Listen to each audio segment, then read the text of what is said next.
باہر بارش شروع ہو چکی تھی۔ پچھلے 10 منٹوں سے وہ کھڑکی کے پاس بیٹھی باہر برستی طوفانی بارش کو دیکھ رہی تھی۔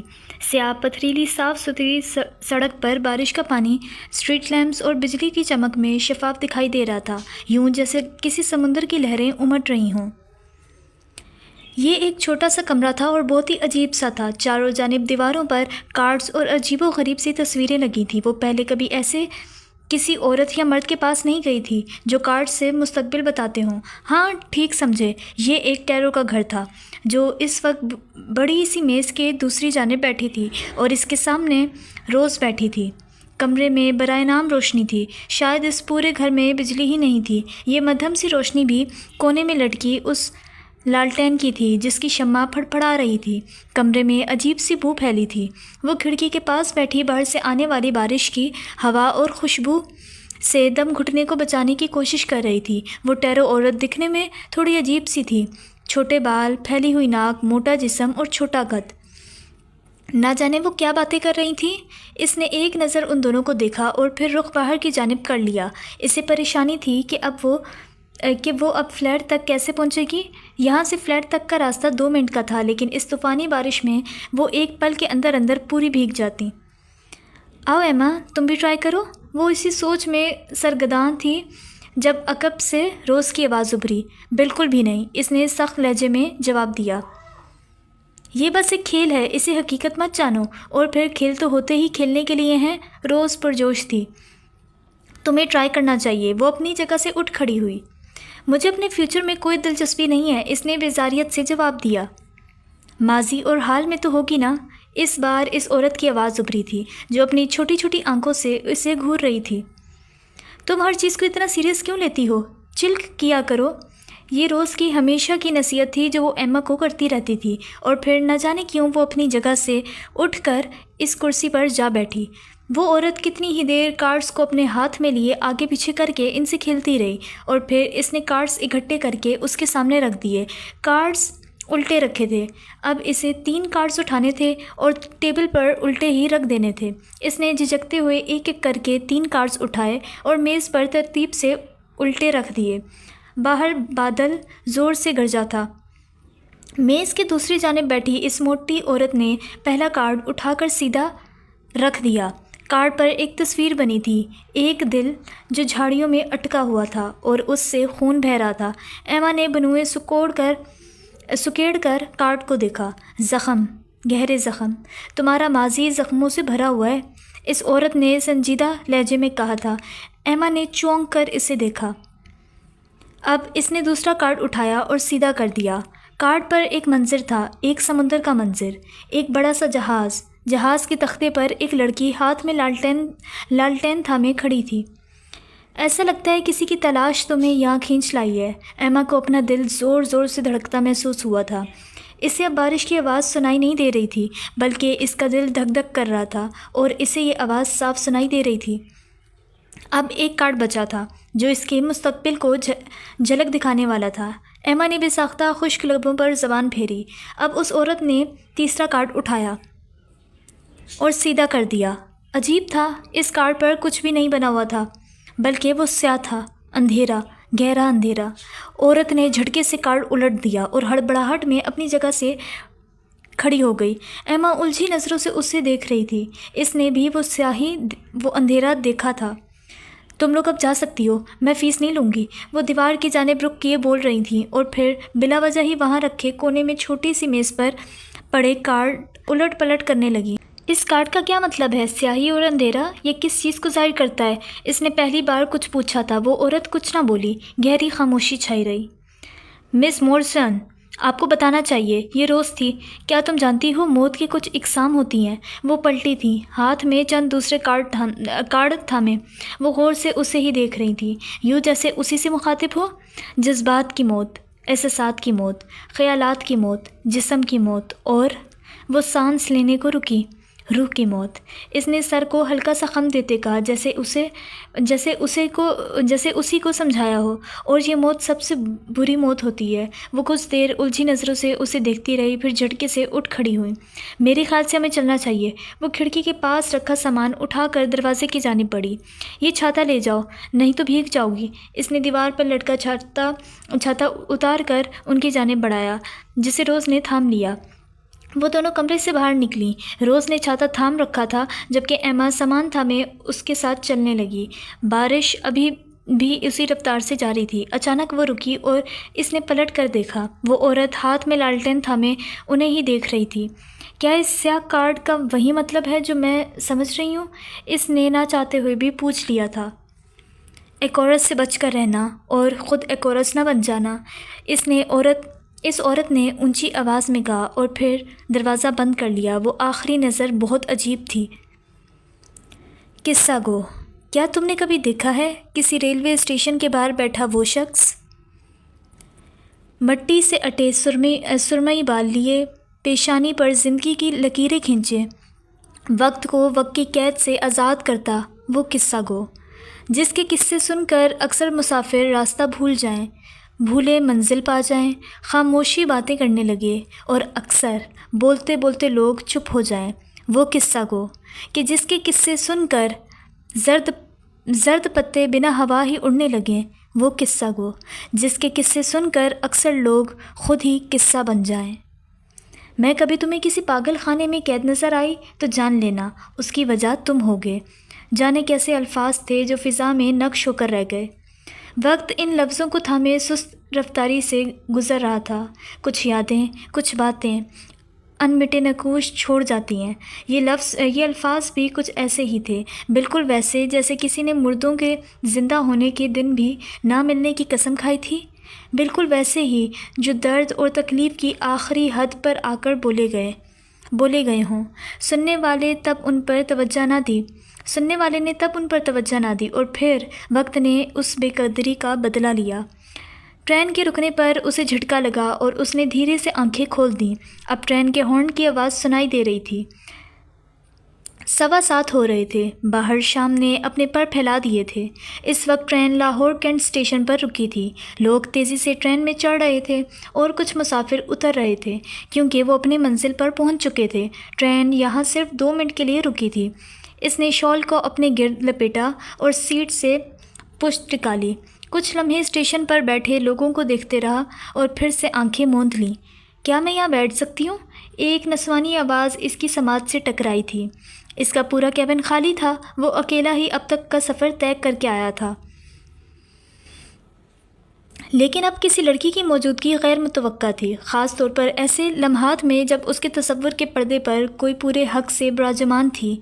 1 2 3 4 5 7 اور پھر 10 منٹ گزر گئے۔ اس نے آنکھیں نہ کھولیں۔ ٹرین کب چلی اسے کوئی خبر نہ ہوئی۔ پورے 10 منٹ بعد پھر سے ایک شکوہ بھری آواز اس کے ارد گرد ابھری۔ اس کا رواں سماعت میں ڈھل گیا۔ میں کبھی تمہیں کسی پاگل خانے میں قید نظر آئی تو جان لینا اس کی وجہ تم ہوگے۔ اس نے پٹ سے آنکھیں کھول دیں۔ جانے کیوں آج کل اس کے یہ الفاظ بہت تنگ کرنے لگے تھے۔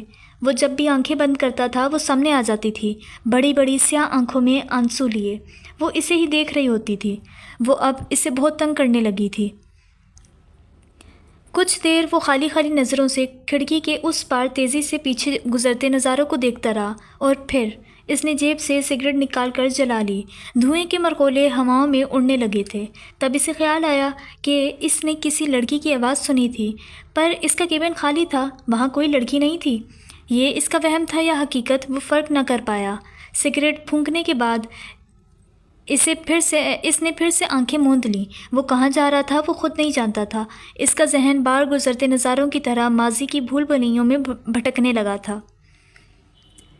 وہ پوری توجہ سے اپنے کام میں مگن تھا جب دروازے پر دستک ہوئی۔ سر، مس شنایا آپ سے ملنے آئی ہیں۔ سیاہ پینٹ کوٹ پہنے، بالوں کو پونی ٹیل میں قید کیے ایک عورت دروازے پر نمودار تھی۔ وہ حلیے سے سیکرٹری لگ رہی تھی، جبکہ اس کی انگلیاں مہارت سے کام کر رہی تھیں۔ وہ اب پروں کو ایک خاص طرح کی شکل دے رہا تھا۔ کتنی دل جمعی سے وہ اپنا کام کر رہا تھا۔ لڑکی کچھ دیر اس کے جواب کے انتظار میں کھڑی رہی اور پھر پلٹ گئی۔ کچھ ہی دیر بعد ہیل کی ٹک ٹک کی آواز ابھری جو اب قریب ہوتی جا رہی تھی اور پھر عین قریب پہنچ کر رک گئی۔ دروازے پر اب شنایا کھڑی تھی۔ میں جانتی تھی تم اسٹوڈیو میں ہی ملو گے۔ وہ جو چند پل کے لیے دروازے پر کھڑی تھی پھر سے ٹک ٹک کرتی اندر داخل ہوئی۔ سرخ رنگ کے ریشمی ٹاپ میں وہ ہمیشہ کی طرح غضب لگ رہی تھی۔ وہ اس کے عین سامنے آ کر رکی اور اس کی مہارت دیکھنے لگی۔ آمیزے سے بھرے ہاتھ، وہ مٹی کو اپنی لمبی انگلیوں سے کس قدر دلکش بنا رہا تھا۔ وہ کبھی اس کے ہاتھوں کو تکتی اور کبھی اسے دیکھنے لگ جاتی۔ سیاہ گہرے بال جو پیچھے کی جانب سیٹ تھے، گندمی رنگت اور صاف ستھری جلد پر ہلکی بڑھی ہوئی داڑھی۔ شنایا نے بے ساختہ نظریں چرائی تھیں۔ وہ جانتی تھی جب تک وہ اپنا کام ختم نہیں کر لیتا اس کی کسی بات کا جواب نہ دیتا۔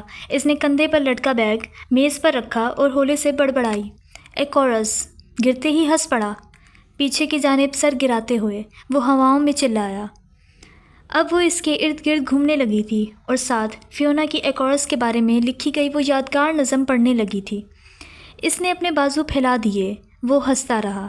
وہ کام کرتے شخص کے گرد ایک چکر مکمل کاٹ چکی تھی۔ اس کے منہ سے ایکورس کے بارے میں سن کر اس کے ہاتھ کچھ پل کو تھمے تھے، لیکن پھر سے وہ اپنے کام میں مگن ہو گیا۔ وہ ایک چکر مکمل کرنے کے بعد رکی نہیں، آہستہ آہستہ قدم بڑھاتی وہ دوبارہ دائرے میں چلنے لگی۔ ہیل کی ٹک ٹک اسی تواتر سے گونج رہی تھی۔ موم نے اس کی جلد کو جھلسا دیا۔ اس کی پیٹھ، اس کی رانوں، اس کے ٹخنوں، اس کے پاؤں کے نیچے دہکتی ہوئی پگڈنڈیاں دوڑیں۔ وہ یقیناً پوری نظم یاد کر کے آئی تھی۔ اس کی انگلیوں کے پیچھے موت سے بچانے کے لیے اس کے پنکھ دعاؤں کی طرح تیر رہے تھے۔ اس کے کندھوں کے پیچھے پنکھوں کے قریب موت نے جلتے بوسوں کا سانس لیا اور سورج نے ہر چیز کو جلا کر سونا بنا دیا۔ وہ اپنی نظم مکمل کرنے کے بعد جہاں سے چلی تھی وہیں رک گئی اور اس کے ساتھ ہی اس کے حرکت کرتے ہاتھ بھی رک گئے۔ وہ ایکورس کے کس قدر دلکش پنکھ بنا چکا تھا۔ اس نے جیسے ہی کام مکمل کیا تو نظریں اٹھا کر شنایا کو دیکھا۔ اس کی آنکھیں سیاہ تھیں اور اس کے بھنوئے اور پلکیں گہری تھیں۔ اس کی آنکھوں کے اٹھنے پر شنایا جیسے ٹھہر سی گئی تھی۔ اس نے میز پر رکھے پانی والے ٹب سے اپنے ہاتھ دھوئے اور ہولے سے بڑبڑایا، اچھی کوشش تھی۔ تمہیں ایکورس بہت پسند ہے نا؟ وہ پوچھ رہی تھی۔ یہاں آنے سے پہلے شنایا جان چکی تھی کہ وہ ایکورس کا مجسمہ بنا رہا تھا، اسی لیے وہ اس کے متعلق کافی تحقیق کر کے آئی تھی، بلکہ کچھ نظمیں بھی یاد کرائی تھی۔ بناؤ نا ماسیل۔ جب وہ کچھ نہ بولا تو شنایا نے دوبارہ پوچھا۔ وہ اب تولیے سے ہاتھ صاف کر رہا تھا۔ Of course the boy who didn't deserve to die so young. Of course وہ لڑکا جسے اتنی جلدی نہیں مرنا چاہیے تھا۔ وہ اب میز پر رکھا لوشن اٹھا کر ہاتھوں پر لگا رہا تھا اور یہ کام وہ ہمیشہ کرتا تھا۔ شنایا غور سے اس کی ایک ایک حرکت دیکھ رہی تھی۔ وہ پرتجسس تھی، اسی لیے سب سوال پوچھ لینا چاہتی تھی۔ کیا خاص بات ہے ایکورس میں؟ تم دلکش حسیناؤں کو چھوڑ کر اس کا مجسمہ کیوں بنا رہے ہو؟ کہا جاتا ہے ایکورس وہ اکلوتا انسان ہے جو آسمان کی ان بلندیوں تک گیا جہاں کوئی اور عام انسان نہیں جا سکا، وہ بھی اپنے پروں کے سنگ۔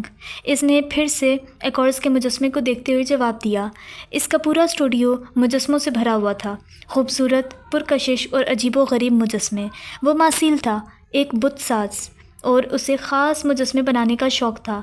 اس بار اس نے ایکورس کا مجسمہ بنایا جو ابھی ادھورا تھا اور اس پر وہ کافی محنت کر رہا تھا۔ مجھے یہ بات کچھ ہضم نہیں ہوئی، شنایا نے دھیرے سے کہا۔ کون سی بات؟ وہ اب مجسمے کے گرد گھوم کر اس کا معائنہ کر رہا تھا کہ جتنا اس نے بنا لیا تھا اس میں کوئی کمی تو نہیں رہ گئی تھی۔ تم جس مذہب سے تعلق رکھتے ہو اس کے بارے میں تو میں نے بہت کچھ سنا ہے، وہ جھجکتے ہوئے کہہ رہی تھی۔ مس شنایا، یہاں مذہب کی بات نہیں ہو رہی، اور ایکورس کی بات الگ ہے۔ اس نے جتنی آسمان کی بلندیوں کو دیکھا اتنا ہی وہ سمندر کی گہرائیوں تک گیا۔ یعنی آپ اس کی پہنچ سے متاثر ہیں؟ کسی حد تک، اس نے کندھا اچکاتے کہا، لیکن وہ اتنی جلدی مرنا ڈیزرو نہیں کرتا تھا۔ اس نے گہرا سانس لیا۔ خیر، کیا لیں گی آپ؟ چائے یا کافی؟ اب وہ پوری طرح اپنے کام سے مطمئن ہو چکا تھا۔ بلیک ٹی، وہ ہولے سے مسکرائی۔ چلیں آ جائیں پھر، میں ذرا فریش ہو جاؤں، پھر چائے پیتے ہیں۔ آپ تب تک ویٹ کریں، اس نے نرم لہجے میں کہا اور پھر تیز تیز قدم اٹھاتا اسٹوڈیو سے باہر نکل گیا، جبکہ شنائی گہرا سانس لیتی اس کے پیچھے لپکی۔ ایکورس، وہ جب سے ٹیرو کے گھر سے آئی تھی اسے عجیب سا محسوس ہو رہا تھا، دل کی ایک بے چینی میں مبتلا ہو گیا تھا۔ وہ سیاہ کارڈ بار بار اس کی نظروں کے سامنے آ رہا تھا اور وہ چاہ کر بھی اس سے پیچھا نہیں چھڑا پا رہی تھی۔ وہ جانتی تھی کہ مستقبل کا علم 100% خدا کے سوا کسی کے پاس بھی نہیں ہوتا، لیکن پھر بھی کچھ تھا جو اسے چبھ رہا تھا۔ اور پھر اس ٹیرو کا وہ آخری جملہ، ایکورس سے بچ کر رہنا اور خود ایکورس نہ بن جانا، اسے بے چین کیے جا رہے تھے۔ فلیٹ تک پہنچتے پہنچتے وہ اور روز دونوں بھیگ چکی تھیں۔ آتے ہی اس نے کپڑے تبدیل کیے اور پھر کھانا کھانے کے بعد چائے لے کر وہ اپنے بستر میں بیٹھ گئی۔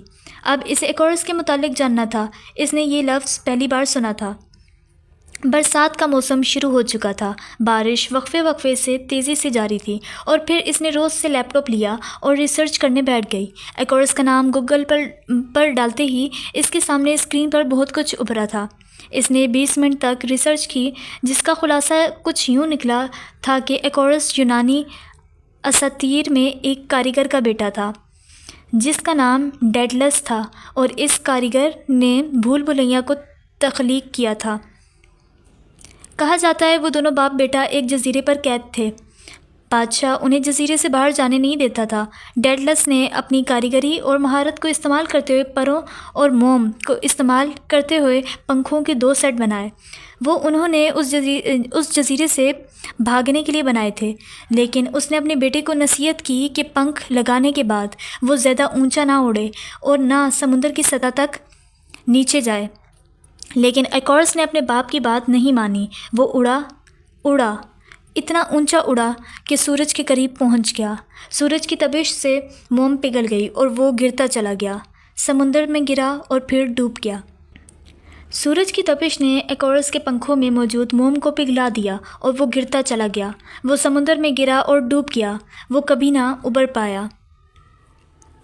کتنا دردناک تھا یہ! اس کا دل تیزی سے دھڑک رہا تھا، جانے کیوں اسے دلی افسوس ہوا تھا۔ پر اس ٹیرو نے اسے یہ کیوں کہا کہ ایکورس نہ بن جانا؟ بھلا اس کا ایکورس سے کیا تعلق؟ اس نے بے دلی سے لیپ ٹاپ بند کر دیا۔ دل پر ڈھیروں بوجھ آ گرا تھا۔ ایکورس کو مرنا نہیں چاہیے تھا، وہ ہولے سے بڑبڑائی تھی اور پھر جہاں بیٹھی تھی وہیں لیٹ گئی۔ وہ اس وقت کچھ بھی سوچنا نہیں چاہتی تھی۔ آج کی شام اس کے لیے بہت ہی خوفناک ثابت ہوئی تھی۔ اس کا دماغ کہہ رہا تھا ٹیرو نے اس کے مستقبل کے متعلق جو بھی کہا تھا وہ سب جھوٹ تھا، ایسا کچھ نہیں ہونے والا تھا، لیکن دل اسے کسی خطرے سے آگاہ کر رہا تھا۔ بھاڑ میں جائے وہ ٹیرو اور وہ سیاہ کارڈ اور ایکورس بھی، اس نے غصے سے کہا اور موبائل بند کرتے ہوئے کروٹ بدل رہی۔ بھیگی رات آہستہ آہستہ گزرنے لگی تھی۔ کہا جاتا ہے اس دنیا میں انسان کا گھر اس کی جائے پناہ ہے۔ جب وہ اپنے گھر میں ہوتا ہے تو محفوظ ہوتا ہے، خاص طور پر عورت۔ دین اسلام بھی کہتا ہے کہ عورت اپنے گھر میں سب سے زیادہ محفوظ ہوتی ہے، لیکن کچھ گھر ایسے بھی ہوتے ہیں جہاں عورت بچی کے روپ میں اپنے ہی گھر کے مردوں کے ہاتھوں جنسی ہراسگی کا شکار ہوتی ہے۔ کیا ایسی بچیاں اپنی آنے والی زندگی میں نارمل رہ پاتی ہیں؟ کیا وہ کسی مرد پر بھروسہ کر پاتی ہیں؟ کیا ان کی شخصیت مکمل ہوتی ہے؟ سالوں گزر جانے کے بعد بھی وہ ان سوالوں کے جواب نہیں ڈھونڈ پائی تھی۔ کبھی کبھی وقت گزر جاتا ہے، انسان بچے سے جوان اور پھر بوڑھا ہو جاتا ہے، لیکن وہ ماضی کے کسی ایسے لمحے میں قید ہو کر رہ جاتا ہے جس سے وہ چاہ کر بھی نہیں نکل پاتا۔ ایسا ہی اس کے ساتھ ہوا تھا۔ وہ ماضی کے کچھ ایسے ناخوشگوار لمحوں میں قید تھی جو آج بھی اسے اتنی ہی تکلیف دیتے تھے جتنی اسے اس شام محسوس ہوئی تھی جب وہ غلطی سے ان کے کمرے میں چلی گئی تھی۔ وہ 8-10 سال کی بچی تھی جو پہلے ہی اپنے گھر میں چلنے والے حالات و واقعات کی وجہ سے ڈری سہمی رہتی تھی، اور پھر کچھ ایسا ہوا جس نے اس چھوٹی سی بچی کو بری طرح سے توڑ پھوڑ کر رکھ دیا تھا۔ اماں، اماں! وہ اپنی دادی ماں کی تلاش میں سارے کمروں کی تلاشی لے رہی تھی۔ سرخ ٹائلوں والے صحن کے چاروں جانب کمرے ہی کمرے بنے تھے۔ میر شہاب الدین کے تینوں بیٹے ایک ہی گھر میں رہتے تھے، اور میر شہاب الدین کا اصل نام شہاب الدین تھا، لیکن تبلیغی جماعتوں میں حصہ لینے اور نماز روزہ کی پابندی نے انہیں پورے قصبے میں میر صاحب کے نام سے مشہور کر دیا تھا۔ آس پاس کے علاقوں کے بھی جتنی بھی تبلیغی جماعتیں آتی ان کا کھانا میر صاحب کے گھر سے بن کر جاتا تھا۔ مغرب کا وقت ہونے والا تھا اور اس وقت بھی گھر کی ساری خواتین 3 دن کے لیے آنے والی تبلیغی جماعت کا کھانا بنانے میں مصروف تھیں۔ اسے دادی ماں کو بلانے کے لیے بھیجا گیا تھا تاکہ وہ اپنے ہاتھوں سے کھانا ڈال سکیں۔ اس نے کمرے میں جھانک کر دیکھا تو وہاں اسے دادی ماں نظر نہیں آئی، البتہ سرمئی رنگ کی لمبی داڑھی والا شخص میز سے ٹوپی اٹھا کر سر پر اوڑھ رہا تھا۔ بابا، آپ نے اماں کو دیکھا؟ بچی نے انہیں دیکھتے پوچھا تھا۔ اس کی آواز سن کر وہ پلٹے اور سر سے پاؤں تک بچی کو دیکھا، جس کا آدھا وجود دروازے سے باہر تھا اور گردن اندر کیے معصوم آنکھوں سے انہیں دیکھ رہی تھی۔ نہیں، تمہاری اماں کو تو نہیں دیکھا، لیکن تمہارے لیے میرے پاس کچھ ہے۔ وہ شخص اپنی سرمئی داڑھی کی نسبت کافی چست اور توانا تھا۔ کیا؟ بچی کی آنکھوں کی چمک بڑھ گئی۔ وہ جلدی سے آگے بڑھی۔ ادھر آؤ میرے پاس۔ وہ ہاتھ کے اشارے سے اسے اپنے پاس بلا رہے تھے۔ بچی کشمکش کی کیفیت میں وہیں کھڑی رہی۔ پھر اس شخص نے اپنے کرتے کی جیب سے کچھ نکالا تھا جس میں کچھ پیسے تھے اور کچھ رنگ برنگی ٹافیاں۔ بچی کی آنکھوں کی چمک ان پیسوں کو دیکھ کر بڑھ گئی۔ وہ بے ساختہ ان کی طرف بڑھی۔ انہوں نے بچی کو پکڑ کر اس کے گال پر پیار کیا اور خود لکڑی کی پرانی سی کرسی پر بیٹھتے ہوئے اسے اپنی گود میں بٹھا لیا۔ یہ سارے پیسے میرے ہیں؟ وہ معصومیت سے پوچھ رہی تھی۔ ہاں، یہ تمہارے ہیں۔ وہ بار بار اس کے دونوں گالوں پر بوسہ کر رہے تھے۔ بچی کو ان کی داڑھی کے بال چبھ رہے تھے۔ اسے اب الجھن ہونے لگی تھی۔ میری بیٹی اب بڑی ہو رہی ہے۔ اس کے ہاتھ اب بچی کے جسم پر رینگنے لگے تھے۔ میری بیٹی اب بڑی ہو رہی ہے۔ اس کے ہاتھ اب بچی کے جسم پر رینگنے لگے تھے۔ بچی کا دل تیزی سے دھڑکا تھا۔ اسے اب اچھا نہیں لگ رہا تھا۔ چھوڑے مجھے۔ وہ اب مچلنے لگی تھی۔ پیسے چاہیے نا تو چپ کر کے بیٹھی رہو۔ انہوں نے اپنی گرفت سخت کی تھی۔ نہیں، مجھے نہیں چاہیے۔ تکلیف کے باعث بچی کے باقی الفاظ منہ میں ہی دم توڑ گئے تھے۔ انہوں نے اسے غلط جگہ چھوا تھا۔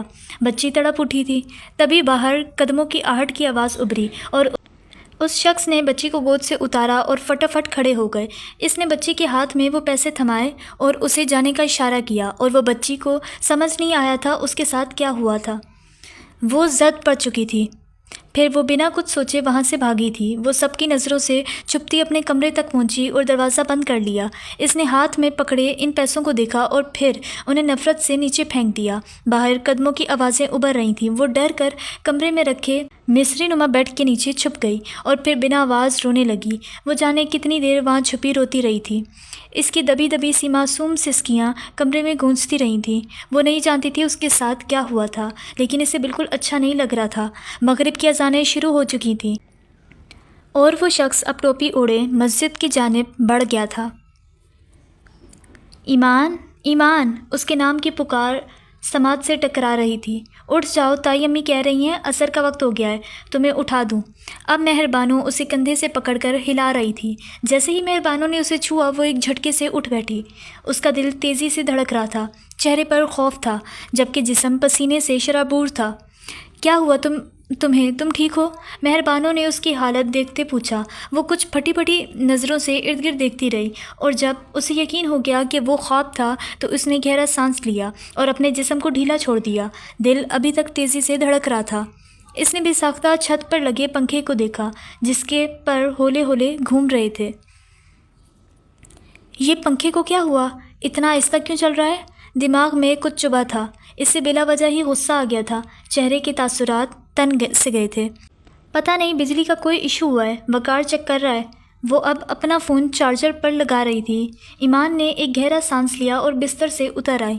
وہ اب جوتے پہن رہی تھی۔ مہربانو نے سر سے پاؤں تک اسے دیکھا جو پسینے سے تر تھی۔ ویسے اتنی گرمی تو نہیں ہے جتنا تم پسینے میں بھیگی ہوئی ہو، وہ بھنوئے سکیڑتی پوچھ رہی تھی، جبکہ ایمان نے کوئی جواب نہیں دیا تھا۔ وہ جانتی تھی مہربانو کے سوالات ختم ہونے والے نہیں تھے۔ آج اس کا آخری پیپر تھا۔ وہ ظہر کے بعد ہی سوئی تھی۔ تمہیں نظر نہیں آ رہا کہ پنکھا نہیں چل رہا؟ اسی وجہ سے گرمی لگ رہی ہے، وہ اسے بنا دیکھے جواب دیتی واش روم میں گھس گئی۔ مہربانو نے تعجب سے اسے دیکھا۔ بیچاری پڑھ پڑھ کر چڑچڑی ہو گئی ہے، وہ خود ہی ہولے سے بڑبڑائی اور پھر بستر کی چادر درست کرنے لگی۔ اسے صفائی کا کیڑا تھا۔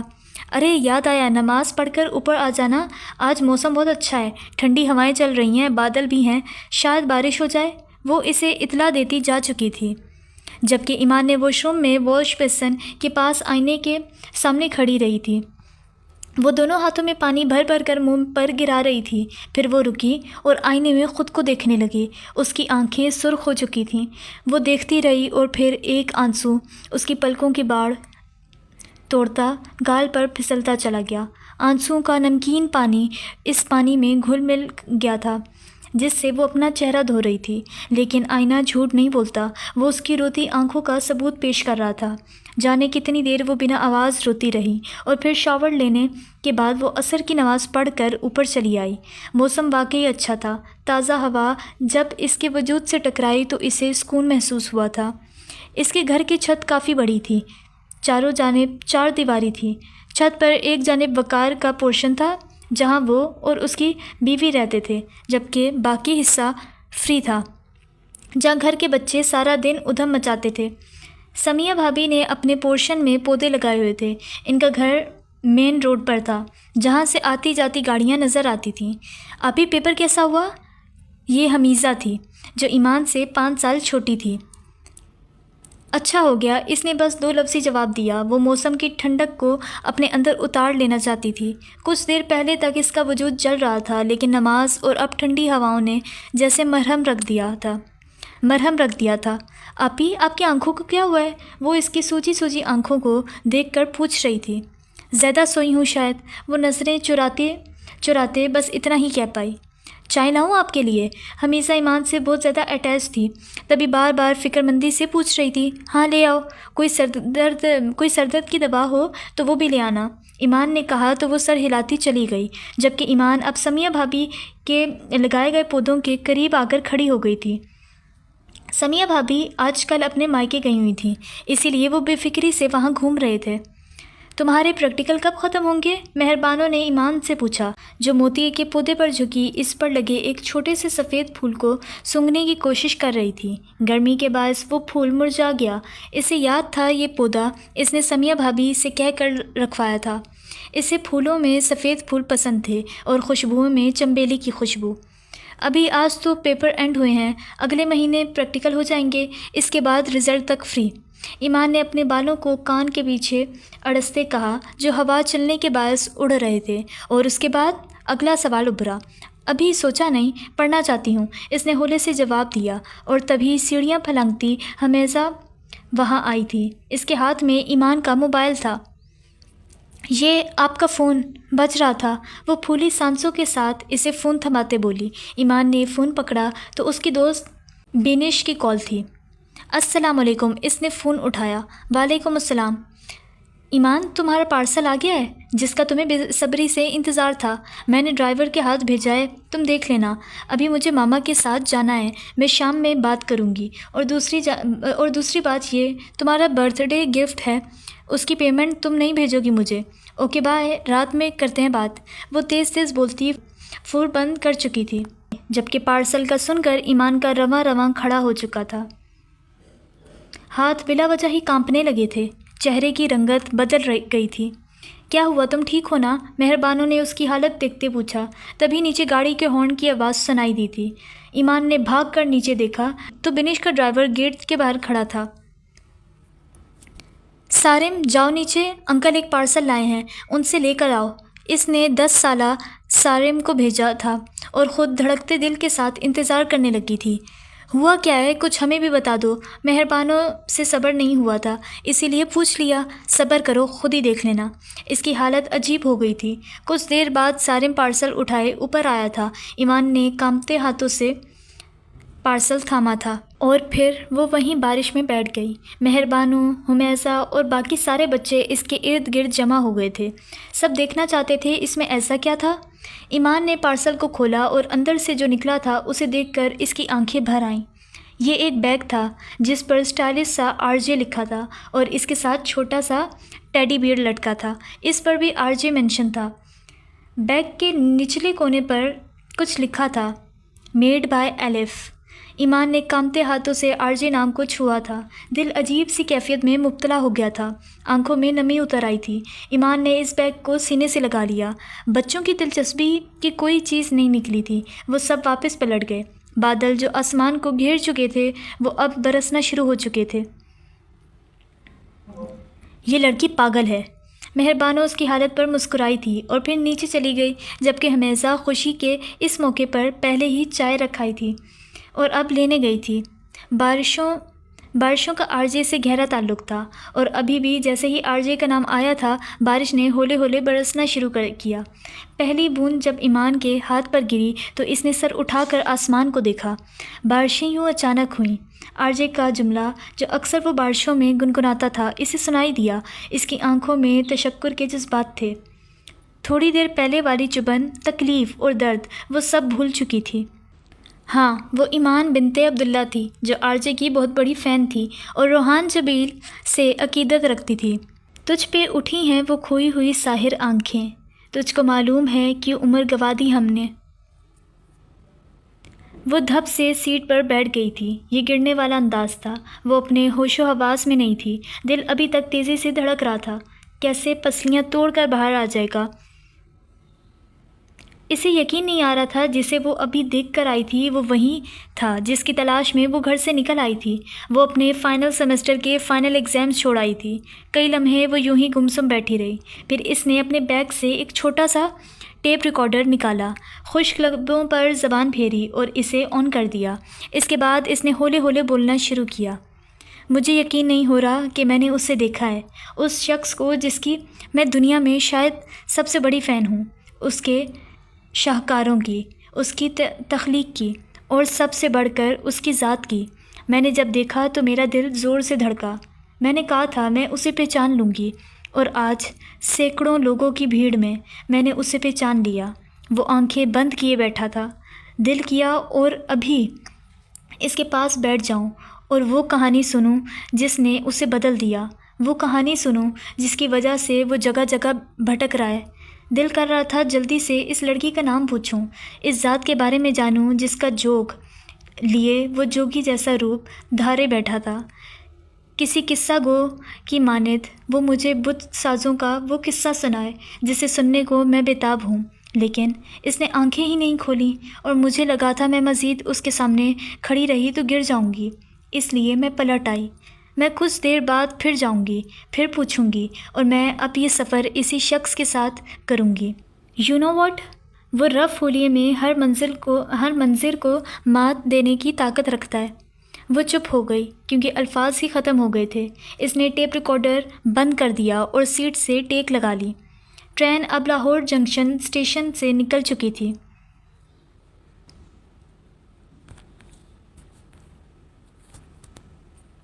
پلیز ایما، پلیز پلیز چلی جانا یار، روز اس کی منتیں کر رہی تھی۔ دیکھو، اگر میرے فیانسے کے فادر کی ڈیتھ نہ ہوتی تو میں خود ہی چلی جاتی، لیکن اب میں مجبور ہوں۔ آج لاسٹ ڈیٹ ہے، اگر میں آج نہ گئی تو مجھے نیکسٹ سیشن تک ویٹ کرنا پڑے گا، اور میں نہیں کر سکتی۔ تم نہیں جانتی مسٹر ماسیل کے مجسمے سازی کے کورس میں ایڈمیشن لینا میرا بہت بڑا شوق ہے۔ روز تم میری روٹین جانتی ہو، میرے پاس سچ میں ٹائم نہیں ہوتا۔ میں کیسے چلی جاؤں؟ اور روز بن کر تو بالکل نہیں جا سکتی۔ اس نے صاف انکار کیا تھا۔ اس کے انکار پر روز کا منہ لٹک گیا تھا۔ تم نے کچھ بھی نہیں کرنا، بس جا کر ایک ایڈمیشن فارم فل کرنا ہے۔ اس کی ساری ڈیٹیلز میں نے تمہیں واٹس ایپ کر دی ہیں، اور ایڈمیشن فیس میں سبمٹ کروا دوں گی، بس تم مجھے میسج کر دینا۔ وہ روحان سی ہو گئی تھی۔ ایما نے خفگی بھری نظر اس پر ڈالی۔ پلیز یار، میں یہ موقع نہیں کھونا چاہتی، مجھے پورا سال انتظار کرنا پڑے گا۔ میں فیونرل جنازے کے بعد چلی جاتی، لیکن ماسیل کے رول بہت سخت ہیں، لیٹ آنے پر ایڈمیشن نہیں ملتا۔ ایما نے اس کی بات سن کر ایک گہرا سانس لیا۔ ابھی مجھے یونیورسٹی جانا ہے، فری ہو گئی تو تمہیں میسج کر دوں گی، مجھے لوکیشن بھیج دینا، وہ سنجیدہ لہجے میں کہتی کمرے سے نکل گئی، جبکہ روز کا چہرہ کھل اٹھا تھا۔ یو آر جسٹ لو ایما، وہ اس کے عقب میں خوشی سے چلائی تھی۔ پھر یہ یاد آنے پر کہ اس کے ہونے والے سسر کی ڈیتھ ہو گئی ہے وہ فوراً سنجیدہ ہوئی۔ چہرے پر بناوٹی غم کے تاثرات لاتے ہوئے وہ بھی اپنا بیگ اٹھا کر کمرے سے نکل گئی۔ اس کا رخ اپنے فیانسے کے گھر کی طرف تھا۔ 1 گھنٹہ وہاں گزارنے کے بعد شنایا جا چکی تھی۔ وہ اس کی اکلوتی دوست تھی جو ملنے آ جایا کرتی تھی۔ اس نے کبھی شنایا کو اپنی دوست نہیں کہا، البتہ شنایا سب سے یہی کہتی تھی کہ وہ ماسیل کی بیسٹ فرینڈ ہے۔ وہ اس سے امپریس کرنے کا کوئی موقع ہاتھ سے نہیں جانے دیتی تھی۔ وہ انڈیا سے تھی اور پچھلے 2 ہفتے سے وہیں گزار کر آئی تھی، اور جیسے ہی وہ واپس آئی تو سب سے پہلے ماسیل سے ملنے آئی۔ پر اس نے ماسیل کی پرسنل اسسٹنٹ سے معلومات حاصل کر لی تھی کہ وہ آج کل ایکورس پر کام کر رہا ہے، اسی لیے وہ اس پر ریسرچ کر کے آئی تھی۔ ماسیل کوئی بزنس مین نہیں تھا، نہ اس کے پاس بہت سا پیسہ تھا، ہاں البتہ اس کے پاس ایک ہنر تھا، مجسمہ سازی کا ہنر، اور اس ہنر نے اسے اتنا مشہور کر دیا تھا کہ لوگ اس سے ملنے کو بےتاب رہتے تھے۔ اس کے مجسمے عام لوگوں کی پہنچ سے باہر ہوتے تھے۔ وہ ہر طرح کے مجسمے بناتا تھا، سادہ، خوبصورت اور بولڈ، لیکن بناتا وہ اپنی مرضی سے تھا، کسی کے کہنے پر وہ کچھ نہیں بناتا تھا۔ ہاں البتہ وہ مجسمہ سازی سکھاتا تھا۔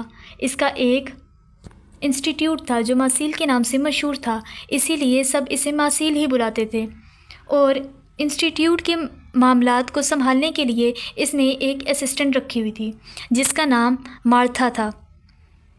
وہ اپنا کام اچھے سے کرتی تھی۔ جیسے ہی شنایا گئی تو ماسیل نے گہرا سانس لیا اور پھر اس کی نظر میز پر رکھے اخبار پر پڑی۔ اس نے وہ اٹھایا اور پڑھنے لگا۔ بے دھیانی میں صفحے پلٹتے اچانک اس کی نظریں تھم سی گئیں۔ روح کیا ہے؟ یہ ایسا سوال ہے جو ہم اکثر و بیشتر سنتے رہتے ہیں۔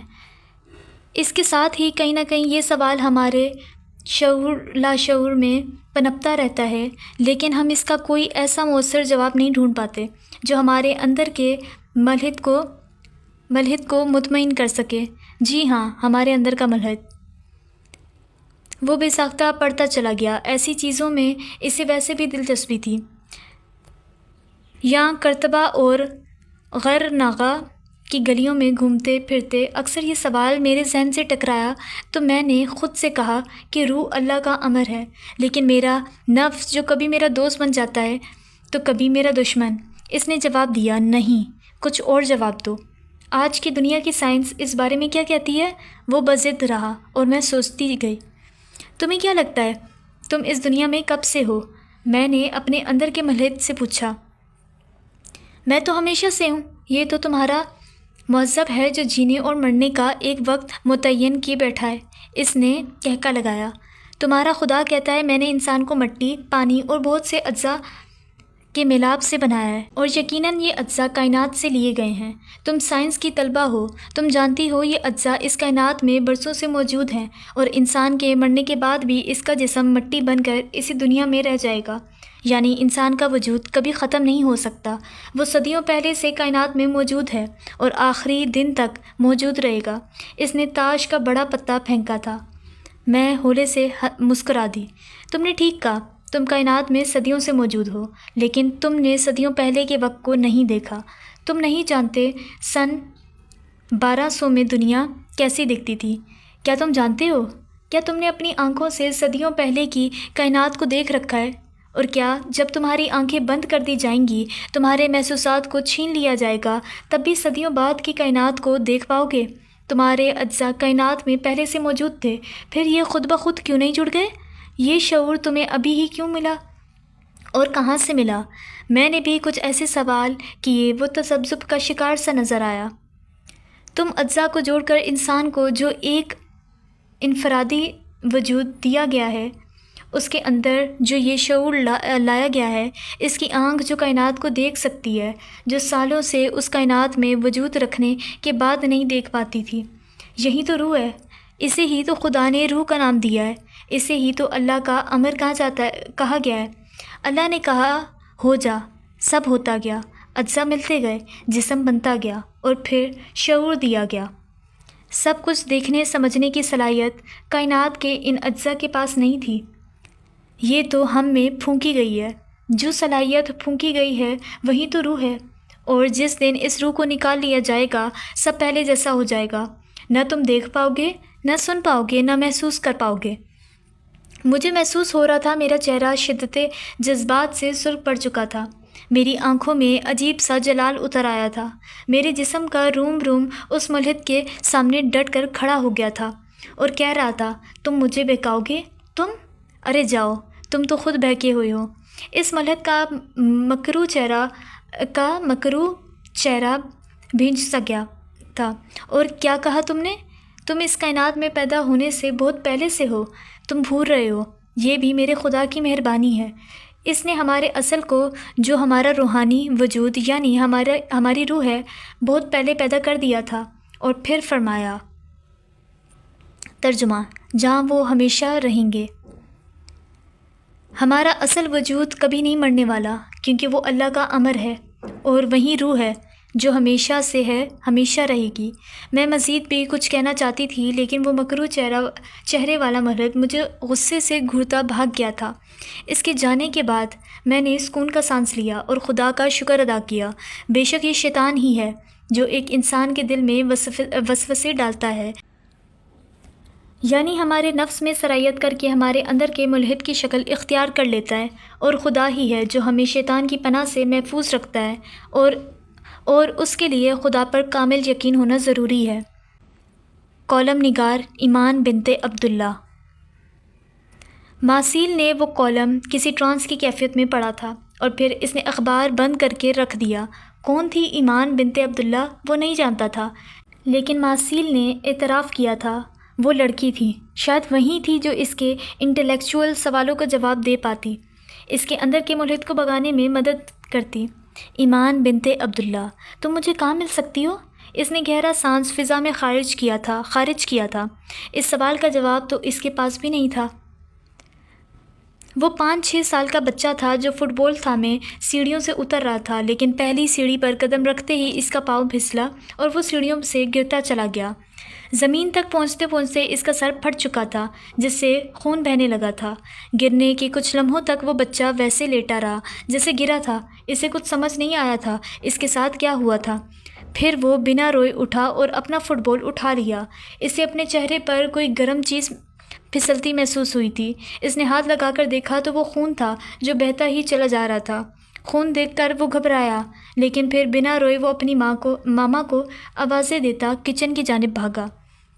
ماما، ماما، وہ انہیں پکار رہا تھا، لیکن حیران کن بات یہ تھی اسے نہ تو درد محسوس ہو رہا تھا اور نہ اسے ڈر لگا تھا، بس خون اس کے لیے عجیب تھا۔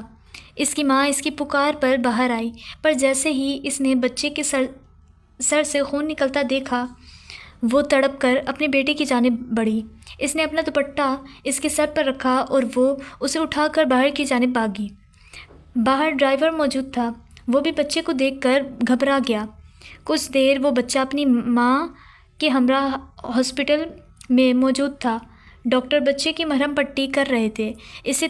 اسے 3 ٹانکے لگے تھے، جبکہ بچہ بہت خاموش بیٹھا یہ سب بڑی دلچسپی سے دیکھ رہا تھا۔ البتہ جب اس نے اپنی ماں کی آنکھ میں آنسو دیکھے تو اسے دکھ ہوا۔ ڈاکٹر نے جب مرہم پٹی کر دی تو عورت نے بچے کے گال پر پیار کیا اور اسے اپنی باہوں میں بھر لیا۔ میرے بیٹے کو کتنا درد ہو رہا ہوگا نا؟ درد؟ وہ کیا ہوتا ہے؟ بچے نے تعجب سے پوچھا تھا۔ ماں نے اس کی بات سن کر اسے خود الگ کیا تھا اور حیرت سے دیکھا۔ وہ جانتی تھی اس کا یہ بیٹا بڑی ہمت والا تھا۔ وہ کم ہی روتا تھا، بلکہ روتا ہی نہیں تھا۔ وہ سب کچھ سہ جاتا تھا، دوسرے بچوں سے لڑتا جھگڑتا نہیں تھا۔ آپ کو درد نہیں ہو رہا؟ ماں نے بچے سے پوچھا۔ نہیں، بچے نے نفی میں گردن ہلائی۔ بچے کی ماں اور ڈاکٹر نے بیک وقت ایک دوسرے کو دیکھا تھا۔ ڈاکٹر کی آنکھوں میں حیرت جبکہ بچے کی ماں کی آنکھوں میں خوف تھا۔ وہ دونوں ایک دوسرے کی نگاہیں سمجھ سکتے تھے۔ اس عورت نے اپنے خشک لبوں پر زبان پھیری۔ کچھ تھا جو الگ اور برا ہونے والا تھا۔ چلیں جی، آج یہاں تک ہی رکھتے ہیں، پھر اگلی ایپیسوڈ میں ملاقات ہوگی۔ خدا حافظ۔